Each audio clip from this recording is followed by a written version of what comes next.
What's up, Grace Point students? Hey, thank you for tuning in tonight for week 3 of our series called Vibes, where we're talking about our emotions. Now, I don't know about you, but I've been afraid a lot in my life, and there's sometimes you overcome that fear, and there's sometimes you give into that fear. But I remember this one time when I was in college, and a bunch of friends, we went to stay with one of our other friends who was in school with us, and she lived really close to this lake.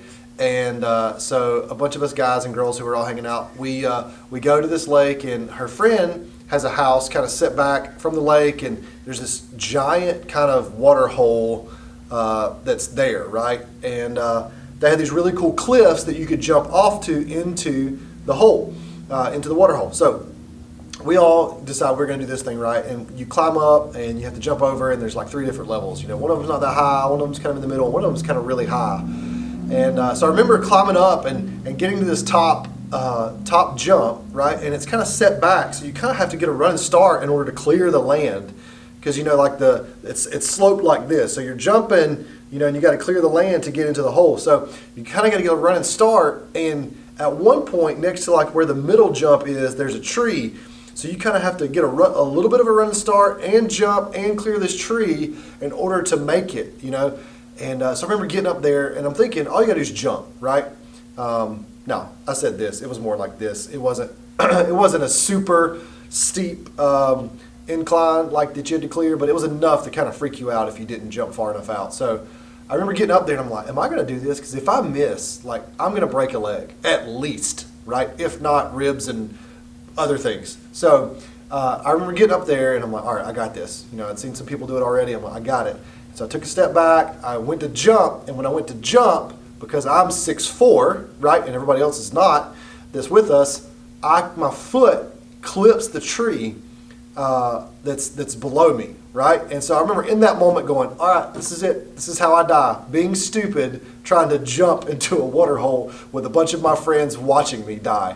But I didn't hit it hard enough to really do anything. I made the jump, I landed in the water, I didn't get hurt. It was really fun. I did it multiple times after that.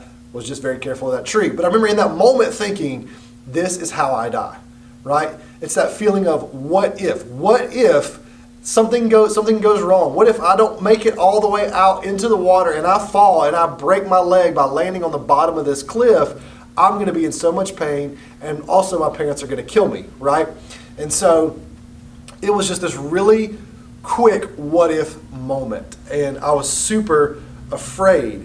I don't know about you, maybe there's been a situation in your life when you've been really afraid. It could have been something like that where you thought you were going to get hurt. It could be that you were afraid of your family moving. Maybe your dad or your mom got a new job and that forced you to move somewhere, and you were kind of afraid of what was going to happen when you moved to this new place. Or maybe you were afraid of how you were going to do on a test. You studied and studied and studied, but you just have really, really, really bad test anxiety, and so you were just worried that you weren't going to do well on this test that you studied so hard for. I don't know what kind of fear you've experienced, but I know that all of us at some point in our life experiences fear. And the last couple weeks we've been talking about this idea of vibes, or our emotions, and how we deal with them inside of us. And on week 1 we looked at the fact that we shouldn't let our emotions control us, and last week we looked about how to really deal with anger and what Jesus says about that we are to trust Him and let Him be the boss of us and not let our anger control us. And so tonight, as we look at fear, I want us to think about it for a minute. Maybe for us, fear has kept us from trying some new things, right? Maybe you were afraid to fail. I've done this, right? I've tried some things before and failed, and then it's almost like because I failed, now I don't want to try anything because I'm scared I'm going to fail again. But you know what? Failure is okay. Inventions don't happen without those inventors failing multiple times. So maybe fear has kept you from trying new things. Maybe fear has hurt your friendships. Maybe it's caused you to doubt some things and to not pursue some things. And so fear has caused a hurt in your friendship. Or maybe fear has created a script in your head that convinces you of things about your life that's not really true. I think this is probably the one that most of us struggle with, is that we create this script in our head about how things are going to be when we don't really know that.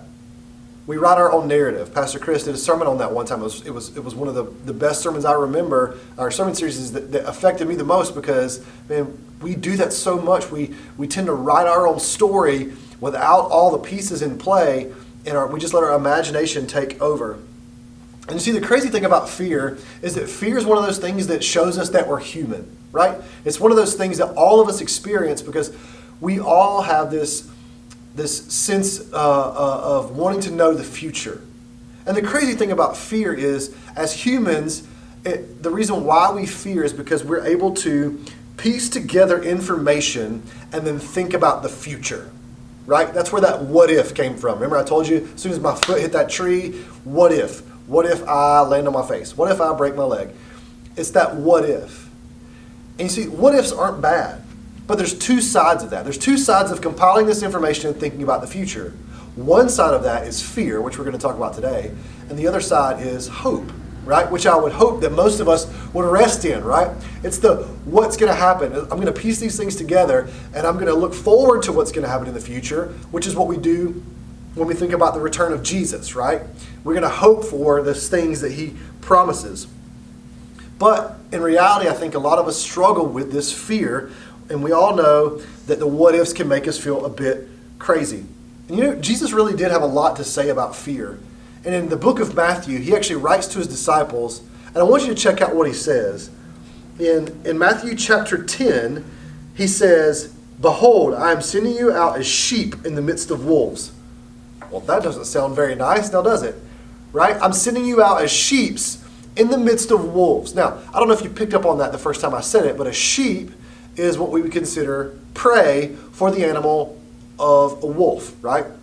Wolf would be the predator, sheep would be the prey, and Jesus is telling his disciples, I'm going to send you out as prey for these predators, right? And then he goes on to tell them that after I die and you guys are out telling people about me, you're going to be beaten, some of you are going to be killed. It seems like something that Jesus is trying to evoke fear, right? It seems in the moment as if he's saying, hey guys, get ready because you're going to be afraid. But we don't have the whole story. And if you actually rewind a couple chapters to chapter 8, Jesus does something pretty amazing. There's a story about the disciples and they're out in a boat and they're fishing and Jesus goes into the cabin to take a nap, right? So he's kind of inside the boat in a little room in there, I'm guessing, and he's taking a nap and all of a sudden out of nowhere this giant storm comes up. Now, I don't know if you've done a lot of fishing, especially deep sea fishing, but sometimes storms can just roll up out of nowhere. Now, the disciples were on the Sea of Galilee, which is a really, really, really big lake, okay? But all of a sudden this storm comes out of nowhere. This happened to me and my dad one time. We were out fishing, deep sea fishing off the coast of Amelia Island, and just out of nowhere this giant storm comes up and we have to book it back to land. But I remember in that moment thinking like we're going to die. Like the waves are super high and the boat's catching air every single time we hit a wave, and it was really scary. And so that's the same thing that kind of happens here. There's this giant storm that comes up, and see what happens. It says in verse 24 of chapter 8, "And behold, there arose a great storm on the sea, so that the boat was being swamped by the waves, but he," being Jesus, "was asleep." You see, the disciples start freaking out, but Jesus is asleep in the middle of it. In the middle of the storm, he's just sleeping. And the disciples start freaking out. And look, they go to him in verse 25, and it says, "And they went and woke him, saying, 'Save us, Lord, we are perishing,'" right? They're freaking out. They're trying to figure out what to do. They're like, "Jesus, we're dying. You got to help us, man. Come on. Why are you down here sleeping? We're dying. There's like water coming all in the boat. We're going to capsize. We're going to flip. We're going to drown. You got to come help us. You got to come save us." And so Jesus, this is the most beautiful thing, right? And so they woke him up. "We're perishing," they said. Verse 26, "And he said to them, why are you afraid? Oh, you of little faith." Like just calm, like not worried, just why are you afraid? And it's just this beautiful picture that Jesus gives us. You of little faith. Like I can only imagine the disciples' response, right? They're probably, they're still freaking out. They're like, "What do you mean there's literally water coming in the boat. It's about to flip and we're going to drown." And Jesus is like, "What are you afraid of?" They're like, "Can you not see what's going on? The giant storm, Jesus. I mean, come on. Like, I know you said you're the Son of God, but like this is kind of death. deathly right now. We're all going to die. We're all going to drown. But no matter how scary the circumstances, Jesus stays calm. He doesn't lose his cool. He doesn't lose his cool. It says in verse, after that, and he said to them, why are you afraid, O you of little faith? Then he rose, he rebuked the winds and the sea, and there was a great calm. See, Jesus never loses his cool. He never freaks out because he's the one in control. And here's the cool thing about this. This is a side note. This really doesn't have to deal with fear, but this is just a life lesson that the Lord kind of gave me in the middle of preparing all this. Jesus controls the storm. Right? He's the creator of all things. He's over all things. He's sovereign and he's in control of everything that you and I experience. Jesus is over all of that. And so Jesus controls the storm and he determines when enough is enough. You see, sometimes Jesus allows us to go through storms just so that we can know that he's the one who's in control. Sometimes Jesus allows us to go through storms to teach us something. And in this moment, he's trying to teach the disciples that their fear is not bigger than their God. And so Jesus rebukes the wind and he calms the storm. And look at the disciples' response in verse 27. It would be the same response that you and I would have if we would have experienced this back then. And the men marveled, saying, what sort of man is this, that even the winds and sea obey him? You see, they had been with Jesus. They had seen him do miracles. They had walked with him. But in the middle of this, they go, what kind of man is this? He can literally control the weather, right? And it was this beautiful picture that Jesus is bigger than our fear, that he is the one in control. In a moment, their confidence in Jesus overwhelmed their fear of the storm, right? Just like that, their confidence in Jesus overwhelmed their fear of the storm.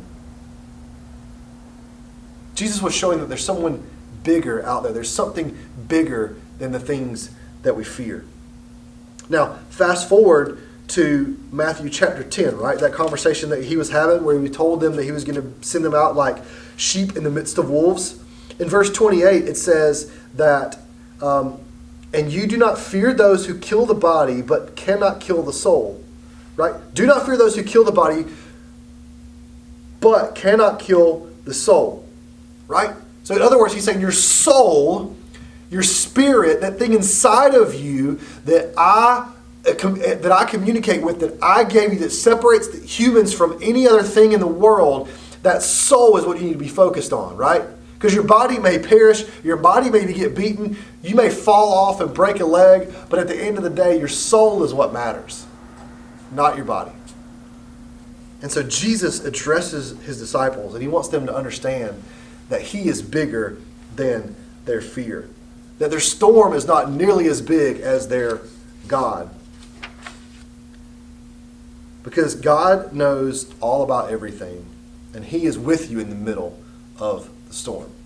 So I don't know where you are, I don't know what you find, but listen to this that Jesus says in Matthew 14. He says, take courage, it is I, don't be afraid. Take courage, it is I, don't be afraid. And you know the interesting thing about when Jesus says that is, you know where the disciples are? They're in another boat in the middle of another storm, and they're freaking out again.